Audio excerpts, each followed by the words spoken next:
elegance really, I think, is a natural expression of character.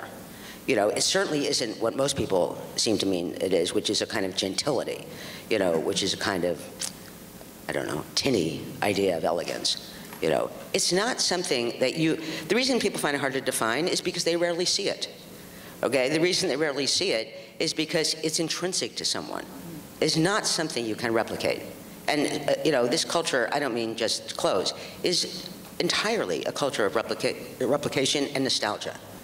You know, so one thing, you know, I mean, Marlene Dietrich, if you want to use her, or any people like that, they were not regressive looking. They were not looking back, even though some of the styles were from a long time ago. It was incredibly progressive, you know, so that it involves so many things that I could not describe it to you, especially at these prices. If someone asked you for advice on how to get on the best dressed list, how do people get on the best dressed list? People vote for you. Yes, people voted for me. Yes, I didn't really realize, I mean, I didn't really pay attention to it. If I'd known people were going to vote for me, I would run for mayor. Okay? If it was the same people voting as vote for the best dressed list, I'd be the mayor. I would rather be the mayor. I like being on the best dressed list, but I would prefer to be the mayor. You would rather I be the mayor, too. I'm sure, more power. It doesn't get much power being on best dressed. Zero. What do you think are the worst new fashions that have come up in the last, say, 10 years? Usually, I think worst fashions are old ones.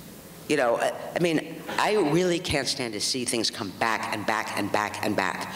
You know, I mean, probably by the time I was 30, I probably had seen platform shoes come back already 3 times. You know, especially, I'm always shocked that something that was bad to begin with keeps coming back. You know, it's as if, you know, every 4 years Richard Nixon's a president again. You know, so there's, you know, I would like to see something new. Of course, as I said before, you know, it's not an endless cavalcade of options, you know, clothes, because clothes you have to wear. You know, so that it doesn't, you know, lead to endless self-expression. And when it does, I don't want to see these clothes. So, I mean, to me, I would say shorts, okay? But I don't mean the kind of shorts, but I really do not want to see adult men wearing shorts. I don't want to see them. I don't want to see them. I don't care even if they look great in shorts. Because truthfully, most people look horrible in shorts, and they don't belong in a city. That, to me, is maybe the biggest change, is you never used to see, no one wore shorts in a city. It was considered a suburban thing. To me, it's still a suburban thing. So I don't want to see. To me, I see people in shorts, I think they're going to a cookout. And they are. So baseball hats, you know, all this type of childish dressing, you know, I really can't stand it. It looks horrible, unless you're a child. You know, so I also think there are too many children, but I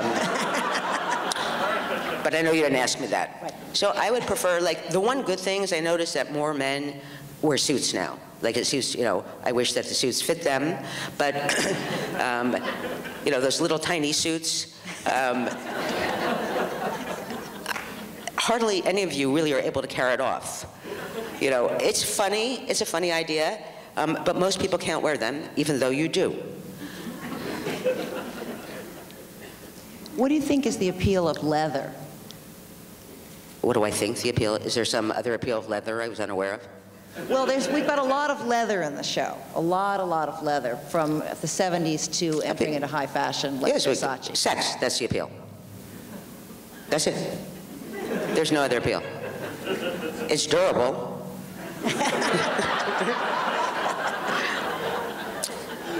It lasts longer than sex.